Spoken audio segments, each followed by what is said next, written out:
नमस्कार साथियों। वाक्य की सीरीज चल रही है कि हम संस्कृत में किस तरह से वाक्य बनाएं, हिंदी टू संस्कृत को ट्रांसलेट कैसे किया जाए, ये सीरीज मैं बता रहा हूं। और आज के इस सीरीज के इस वीडियो में हम जानेंगे कि किस तरह के वाक्य को तृतीया विभक्ति में बदला जाए, यानी कौन से वो वाक्य हैं जिसमें हम तृतीया विभक्ति का प्रयोग कर सकते हैं। तो आज इसके बारे में सीखेंगे। तो बहुत ध्यान से देखिएगा, बहुत सरल तरीके से समझाने का प्रयास करूंगा, कोशिश कर रहा हूं मैं, ताकि आप बहुत ईजिली संस्कृत में ट्रांसलेशन सीख सके और संस्कृत में ट्रांसलेट कर सके। तो अब तक द्वितीय विभक्ति का आप देख चुके थे, आज से तृतीय विभक्ति का करेंगे। तो तृतीय विभक्ति के लिए संस्कृत में एक सूत्र है, साधकतमम करणम, यानी जो क्रिया की सिद्धि, क्रिया जो वर्ब है, उस वर्ब को परफॉर्म करने में, कंप्लीट करने में जो चीज हेल्पफुल है, जो सहायक है, उसे उसमें हम तृतीया विभक्ति का प्रयोग करते हैं, उसे हम करण कारक कहते हैं। यानी जो क्रिया की सिद्धि में, क्रिया को कंप्लीट करने में, क्रिया के कंप्लीशन में जो सबसे बड़ा जिसका कंट्रीब्यूशन होता है, उसमें तृतीया विभक्ति का प्रयोग करते हैं। ये एक सिंपल सा सूत्र है, साधक तमम करणम संस्कृत का। इस पर ज़्यादा डिटेल में ना जाते हुए मैं कुछ एग्जाम्पल देता हूं और उस एग्जाम्पल से समझाने का काम करता हूं। तो चलिए, आपके स्क्रीन पर आप देख रहे हैं कि जो सबसे पहला वाक्य है हमारा, वह है सभी अन्न से जीवित रहते हैं। ये हमारा वो सबसे पहला वाक्य है, सभी अन्न से जीवित रहते हैं। अब मैं इसमें वाक्य का ट्रांसलेट करूंगा, आप देखना कि किस तरह से इसमें क्या क्या चीज को ध्यान में रखना है। कर्ता और क्रिया के बारे में मैं बता चुका हूं। कर्ता और क्रिया क्या है और उसका प्रयोग क्या है, आई बटन पर आपको लिंक दिख रहा होगा, आप वहां से कर्ता और क्रिया के बारे में सीख सकते हैं, जिन्होंने वीडियो को नहीं देखा है। तो कर्ता और क्रिया हमें सबसे पहले पहचानना है। तो उसके लिए सबसे पहले क्रिया पहचानिए। क्रिया को पहचान कर आप कौन से प्रश्न करेंगे तो कर्ता का पता चल जाएगा, कहीं पर भी बैठा हो मेंढक की तरह उछल कर आ जाएगा। तो क्रिया क्या है, जिंदा रहना, जीवित रहते हैं। जीवित रहते हैं क्रिया है, धातु है, वर्ब है। अब प्रश्न कीजिए, कौन कौन जीवित रहते हैं, तो सर्वे, सभी जीवित रहते हैं। ये आपका कर्ता होगा। सभी यानी सभी लोग, जो भी एक्स वाई जेड हो, वहां पे हिडन है सभी।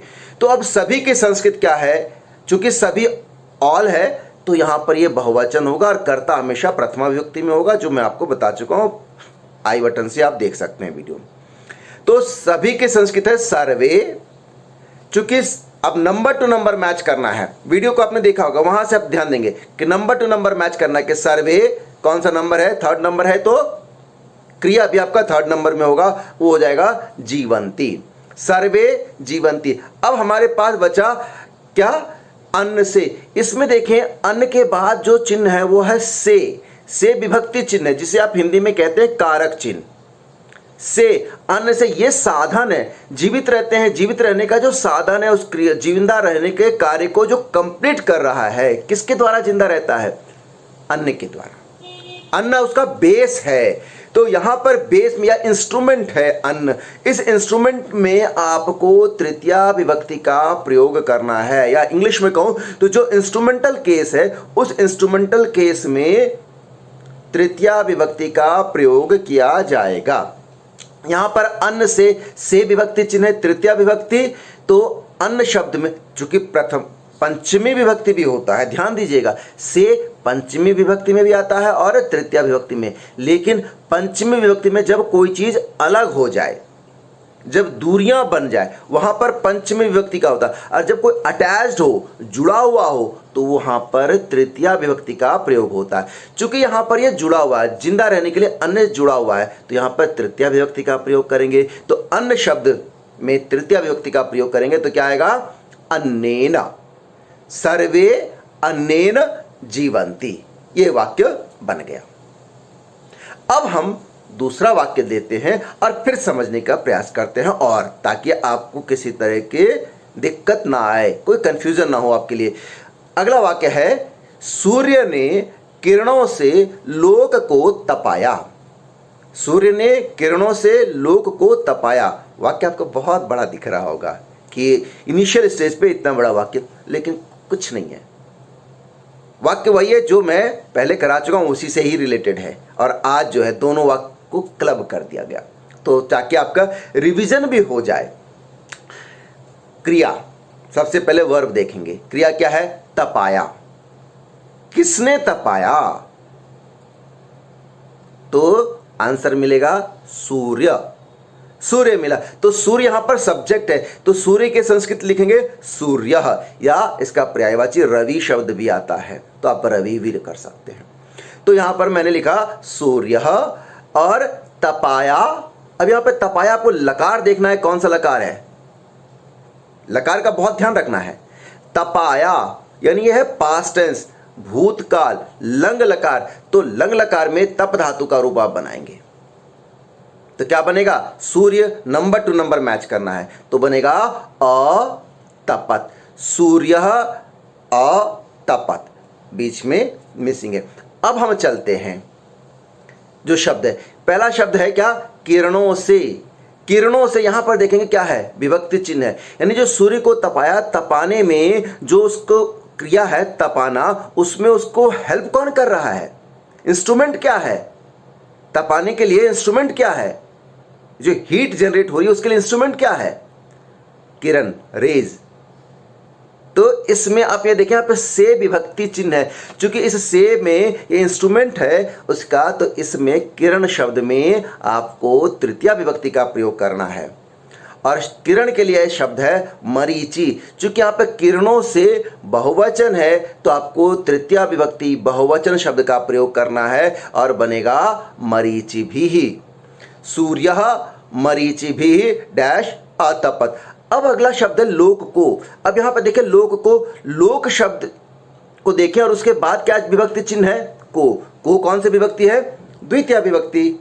बता चुका हूं, आई बटन पे आपको द्वितीय विभक्ति का लिंक मिल जाएगा, आप वहां से देखें और समझें। तो द्वितीय विभक्ति है को, कर्ता ने कर्म को। बहुत सिंपल तरीका, कर्ता ने कर्म को कर्ण से संप्रदान के लिए अपादान से फिंगर पे चले, जो फिंगर पे आ जाएगा वो विभक्ति। तो द्वितीय विभक्ति है को, तो यानी लोक शब्द में आपको द्वितीय विभक्ति का प्रयोग करना है, तो क्या बनेगा? लोकम। तो आपका कंप्लीट सेंटेंस हुआ सूर्य मरीचि भी लोकम अतपत। ये आपका वाक्य बन गया। यहां तक मुझे लगता है कि आपको दिक्कत नहीं आई होगी। फिर भी एक वाक्य और लेते हैं और फिर समझने का प्रयास करते हैं, इसको भी समझाते हैं। दूसरा है मोहन बस से विद्यालय जाएगा। क्रिया क्या है? सेंटेंस देखिए, मोहन बस से विद्यालय जाएगा। क्रिया क्या है? जाएगा। लकार ध्यान रखना आपने, लकार कौन सा? जाएगा, फ्यूचर टेंस यानी लिट लकार। जाएगा, प्रश्न कीजिए कौन जाएगा? कौन से प्रश्न करना, किसी और शब्द से नहीं। कौन जाएगा? तो आंसर मिलता है मोहन, यानी मोहन हो गया आपका कर्ता, सब्जेक्ट। तो संस्कृत इसकी क्या है? मोहनः, एक वचन है, इसीलिए हमने लिखा यहां पर मोहना। नंबर टू नंबर मैच करना कर्ता क्रिया का, तो कर्ता के बाद हम पहले क्रिया को कर लेते हैं। मोहना गम धातु का प्रयोग करेंगे, दृढ़ लकार में नंबर टू नंबर मैच करेंगे तो बनता है गमिष्यति। मोहना डैश गमिष्यति, ये वाक्य बन गया। जाएगा, जाने में जो उसका एक्शन है जाना, उसमें उसकी मदद कौन कर रहा है? हेल्प कौन कर रहा है? तो जाने के काम को कंप्लीट किसके द्वारा की जा रही है? उसका इंस्ट्रूमेंट क्या है? तो यहां पर इंस्ट्रूमेंट है, हेल्प करने वाली जो चीज है वह है बस। और देखें तो बस के बाद है विभक्ति चिन्ह से, यहां पर अलग नहीं हो रहा है। पंचमी विभक्ति का हम प्रयोग कर सकते हैं जब उससे से अलग हो जाए तब, क्योंकि वहां पर वो बस के साथ अटैच है, जुड़ा हुआ है, साथ है, इसीलिए तृतीया विभक्ति का प्रयोग होगा। तो इसमें करेंगे हम बस शब्द में तृतीया विभक्ति, तो बनेगा बस यानेन। मोहना बस यानेन डैश गमिष्यति। क्यों डैश? इसलिए कि अगला शब्द है विद्यालय।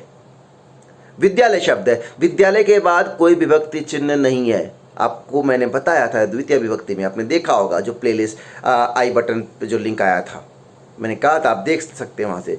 तो यहाँ पर कोई विभक्ति चिन्ह नहीं है तो यहाँ पर द्वितीय विभक्ति होगा। और दूसरी बात, गम धातु है ना, आपको वहाँ भी बताया था उपपद में कि जो गम धातु है, जो मूवमेंट है जिसमें मूव किया जाए, वहाँ पर उससे पहले वाले शब्द में द्वितीय विभक्ति का प्रयोग होता है, गत्यर्थक धातु। तो इस वजह से भी, और इसमें चूंकि कोई विभक्ति चिन्ह नहीं है तो भी द्वितीय विभक्ति का प्रयोग होगा, यहाँ पर को साइलेंट होगा। तो विद्यालय शब्द में द्वितीय विभक्ति का प्रयोग करेंगे तो क्या बनेगा, विद्यालयम। तो पूरा जो सेंटेंस बना, कंप्लीट सेंटेंस बना आपका यहाँ, मोहन बसयानेन विद्यालयम गमिष्यति। यह आपका सेंटेंस कंप्लीट हो गया।